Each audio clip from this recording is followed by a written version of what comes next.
SSC 26 শিক্ষার্থীরা স্টোরিতে 15 mark তোমাদের রয়েছে। এই কমপ্লিট স্টোরি লেখার শর্টকাট টেকনিকটা আজকে শেয়ার করছি তোমাদের সাথে। চাইলে টেকনিকটা শেয়ার মানে তুমি মুখস্থ করতে পারো। একটা মুখস্থ করলে তুমি অনেকগুলো স্টোরি এখান থেকে লিখতে পারবা। তোমরা খেয়াল করে দেখো, এখানে কিন্তু অনেকগুলো স্টোরি রয়েছে। তো আজকে আমরা জানাবো কি ফরম্যাট রয়েছে। দেখো, মূলত এখানে ফরম্যাটের ক্ষেত্রে তোমাকে ফুল মার্ক তুমি আশা করো না বা কইরও না। শিক্ষক কত মার্ক দিবে এই ফরম্যাটে লিখলে আমি সেটা বলছি, কারণ এক এক স্টুডেন্টকে একটা রকমের নাম্বার দিতে পারে। তাছাড়া কত পৃষ্ঠা কি লিখবে চলো আমি তোমাদেরকে একটা একটা করে ক্লিয়ার করি। তার আগে বলছি, যারা আমাদের এখন ইউটিউব চ্যানেলে ফেসবুক পেজ সাবস্ক্রাইব ফলো করে রাখো। কোন বিষয় নিয়ে ভিডিও চাও সেটা কমেন্টে জানিও, এবং আশা করি এই স্টোরিটা তোমাদের কাজে লাগবে এই সময় এসে। কারণ অনেকগুলো স্টোরি পড়া মুখস্থ করা সম্ভব নয়, এতগুলো স্টোরি মুখস্থ করা সম্ভব। তো সেই জায়গায় ফরম্যাটটা তোমরা কোথায় কোথায় কাজে লাগে বা কীভাবে। তো চলো আমরা ভিডিও শুরু করি। প্রথমত খেয়াল করো, এখানে তোমরা ট্রাই করবা মোস্ট ইম্পর্টেন্ট আমাদের স্টোরির সাজেশন তোমাদের দেওয়া আছে, সেখান থেকে তোমরা মোস্ট ইম্পর্টেন্ট সাজেশনগুলো সেখান থেকে মিনিমাম 5 থেকে 6টা স্টোরি মুখস্থ করো। আর যে স্টোরিগুলো তুমি মুখস্থ করতে পারছো না, কারণ অনেকগুলো তো মনে রাখা সম্ভব না, সেইগুলোই ফরম্যাট দিয়ে লিখবা। মুখস্থ করলে ওইখানে তুমি ফুল মার্ক পাওয়ার পসিবিলিটি বেশি, বাট ফরম্যাটিংয়ে ফুল মার্ক আসবে না। বাট তারপরে সেই ফরম্যাটিংটা কীভাবে লিখবা খেয়াল করো।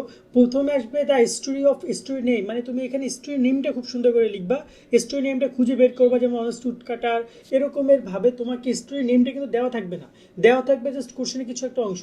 বাট তোমাকে এটা পরে স্টোরি নেমটা জানতে হবে। লাগলে কোনো একটা বন্ধু বান্ধব কাউকে জিজ্ঞেস করো যে স্টোরি নেমটা কী, সেই নেমটা জেনে সেই টাইটেলটা বা নেমটা তোমাকে লিখতে হবে। তাই অবশ্যই স্টোরি নেমটা তোমাকে, বা লাগলে একটু বাসায় বসে পড়ো, প্রত্যেকটা স্টোরি একটু ভালো করে দেখে যাও, যাতে করে সেটা অনুবাদও পড়ে যাও, যাতে করে সেটা তুমি তোমার মাধুরী মিশিয়ে কিছুটা হলেও লিখতে পারো। ওকে, এরপরে তো আমরা কথা বলি যে এখানে স্টোরির ক্ষেত্রে পরবর্তী কাজ কি। দেখো, প্রথম লাইনে তোমার যে কোশ্চেনে যেটুকু দেওয়া থাকবে সেটা তুমি এখানে লিখবে। অনেকে আবার কি আছে, কোশ্চেনেরটুকু লেখে না, ওইটুকু স্কিপ করে চলে যায়, যে ওইটুকু তো লেখাই আছে। এখানে ওইটুকু লেখা আছে বিষয়টা তা না, বিষয়টা হচ্ছে ওটার মাধ্যমে বোঝাচ্ছে তোমার কোন স্টোরি লিখতে হবে। তো অবশ্যই তুমি এখানে স্টোরির ওই লাইনটুকু লিখবা।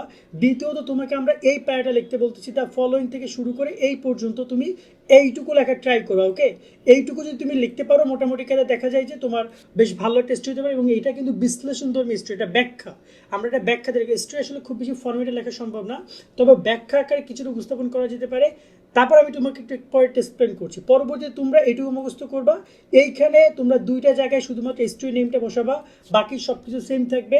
তবে এখানে যদি স্টোরিটা হয় কোনো একজন ব্যক্তিকে নিয়ে, যে কিনা পুরুষ, তাহলে হি ব্যবহার করবা। যদি কোনো একজন মহিলাকে নিয়ে হয়, নারীকে নিয়ে হয়, তাহলে সি ব্যবহার করবা। আর যদি কোনো বিষয়বস্তু নিয়ে হয় তাহলে ইট ব্যবহার করবা। এই যেমন হচ্ছে হি ওয়াজ, শি ওয়াজ, ইট ওয়াজ, এইরকমভাবে তোমরা কথা বলবা বা এইভাবে লিখবা।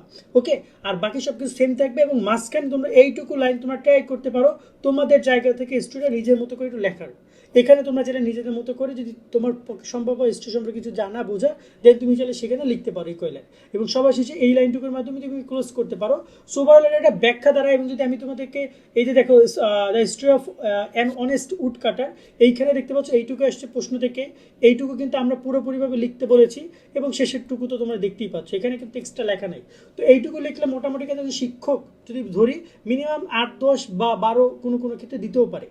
এখন এখানে পয়েন্ট হচ্ছে যে একটা স্টোরি ধরুন যে উড কাটারের সাথে এখানে অ্যান্টের গল্পের কোনো মিল আছে, বা কিংয়ের সাথে কোনো মিল আছে। দেখো তুমি এখানে টু ফ্রেন্ডের সাথে উড কাটারের মিল আছে, মিলে না কিন্তু। তো এই দুইটাকে মিলানো আসলে একটা ফর্মেটে লেখা সম্ভব না। অ্যাপ্লিকেশন বা ডায়লগ লেখা যেতে পারে, কিন্তু স্টোরি খুব ফর্মেট ফেলানো সম্ভব না। তবে একটা বিশ্লেষণ আমরা করতে পারি, ব্যাখ্যাটা মোটামুটি কাছাকাছি করা যায়। আর এইখানেও একটা ব্যাখ্যা দেওয়া। তো তোমরা মূলত ট্রাই করবে স্টোরিটা মুখস্থ করা মিনিমাম 5-6টা, তারপরে অন্তপক্ষে এটা মুখস্থ করো। যদি কোনো কারণে সেটা কমন না আসে, দেন অন্তপক্ষে এইটা তোমরা লিখে এসো। তো এই টোটাল 3টা পার্ট, এই যে একটা পার্ট, এই একটা পার্ট, 2টা পার্ট, আর এখানে 3টা পার্ট মুখস্থ করে তোমরা লিখে আসবা। মাঝখানে যতটুকু পারো, এটা প্রথম পার্টটা তোমার তো প্রশ্নই দেওয়া আছে, আর মাঝখানে যদি যতটুকু পারো নিজের জায়গা থেকে অ্যাড করে লিখে আসো। আর এখানে আসি যে এবার গুরুত্বপূর্ণ বিষয়, যে শিক্ষক কত মার্ক দিবে এইসব স্টোরি লিখলে। আমরা অন এভারেজ স্কুলের এক্সামগুলোতে আমরা দেখেছি 8, 10, 12 থেকে 12 পর্যন্ত শিক্ষকরা এই স্টোরিতে দিয়েছে। সো এই অ্যামাউন্টটা দিতে পারে। যদি তুমি কোনো কারণে কমন না পাও, তাহলে তোমার অন্তপক্ষে এটা পড়া উচিত। আর যদি তোমার দেখা যায় যদি অলরেডি তোমার কমন পড়ে থাকে, অথবা তুমি একটু কষ্ট করে 2-3টা পড়তে পারো, তাহলে আমার মনে হয় সেটা পরে দিন এটা পড়া উচিত। এইটা ভরসা পুরোপুরিভাবে যেও না। আর কত পৃষ্ঠা লিখবা, এখানে লেখার ক্ষেত্রে কোনো প্রকার পেজ সিলেক্টেড না। তবে 15 মার্ক তো মিনিমাম তোমরা 1.5 পৃষ্ঠা একটা স্টোরি এক্সপ্লেন করা যেত, 1.5 থেকে 2 পৃষ্ঠা মিনিমাম লেখা উচিত। মিনিমাম 1.5 থেকে 2 পৃষ্ঠা লেখা উচিত, 15 মার্ক। এক পৃষ্ঠার জন্য ধরে আমরা 6-7 মার্ক, পরবর্তী পৃষ্ঠার জন্য 6-7 মার্ক, এই মোটামুটি হইলে এটা পারফেক্ট হয় বলে আমার কাছে মনে হয়। তো ঠিক এভাবে তোমরা তোমাদের স্টোরিটা লিখতে পারো এবং সবসময়ের জন্য চেষ্টা করবা বানানের দিকে খেয়াল রাখার জন্য। এবং আমরা স্টোরিটা পড়াইতে গেলে অনেক সময় লেগে যাবে, তাই পড়াইলাম না। তো তোমরা একটা স্টোরিটা এভাবে লিখবা। ওকে, আজকের মধ্যে ভিডিও এখানে শেষ করছি। সকলে অনেক অনেক ভালো থাকবা। আল্লাহ হাফেজ।